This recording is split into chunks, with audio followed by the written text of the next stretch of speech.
il était un peu une star de la politique. Il était surtout l'un des anciens présidents de la République les plus aimés des Français. Jacques Chirac, président de la République entre 1995 et 2007, vient de mourir à l'âge de 86 ans. Retour sur la vie hors norme de l'homme politique, qui aura influencé durant plusieurs décennies l'histoire de France. Jacques Chirac vient de s'éteindre à l'âge de 86 ans. C'est sa famille qui a annoncé la triste nouvelle à l'AFP. Malade depuis des années, l'ancien chef de l'État, inquiété à cause de son état de santé, qui s'était détérioré dès la fin de son dernier mandat.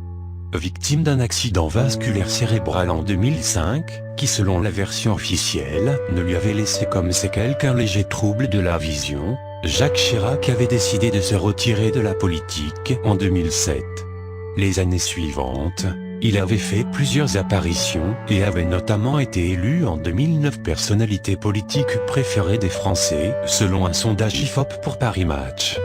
Mais au début des années 2010, les conséquences de son AVC avaient pris le dessus. Jacques Chirac avait alors été obligé de ralentir le rythme, victime de perte de mémoire, de moments d'absence, mais aussi à cause d'une forte surdité.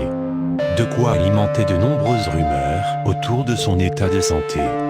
Des rumeurs rapidement étayées par une apparition publique alarmante en 2011, à Saint-Tropez. En vacances chez son ami François Pinault, l'ancien président était apparu très affaibli à la terrasse du Sénéquier, célèbre bar de la cité de la Côte d'Azur.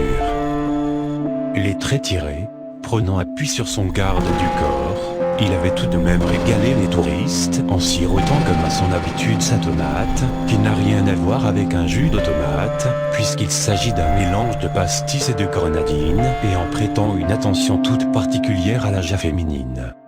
Car tout au long de son existence, Jacques Chirac aura été un bon vivant et ce, malgré de nombreux obstacles. Le premier est arrivé quelques années avant sa naissance.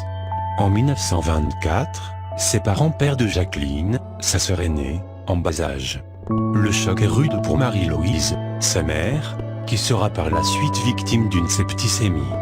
Traumatisée et se pensant stérile, elle vivra donc sa seconde grossesse, en 1932, comme un accident. Le 29 novembre de cette année, c'est pourtant un bébé en pleine forme que le destin lui apporte. Si Jacques Chirac est né à Paris, il restera à jamais lié à la Corrèze, sa terre d'origine. Ses deux grands-pères étaient tous deux directeurs d'école, à Brive-la-Gaillarde et à Sainte-Féréole. C'est dans cette dernière école que le jeune Jacques Chirac commencera ses études. Ses premières fiançailles avec une américaine et puis c'est en région parisienne qu'il poursuivra son cursus scolaire, obtenant en 1950 son baccalauréat avec la mention assez bien. Dès l'année suivante, il intègre l'Institut d'études politiques de Paris, se destinant à une carrière dans l'administration. En 1952, il est sur les bancs de la Summer School d'Harvard quand il rencontre Florence Early, une jeune américaine avec qui il se fiance.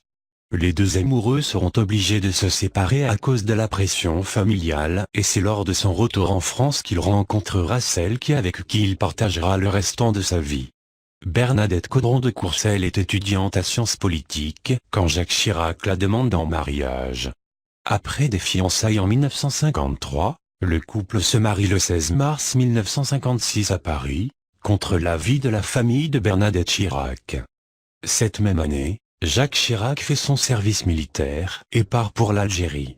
C'est à son retour qu'il entame sa brillante carrière au service de l'État. C'est d'abord auprès de Georges Pompidou, dont il devient un collaborateur au début des années 60, qu'il met le pied à l'étrier.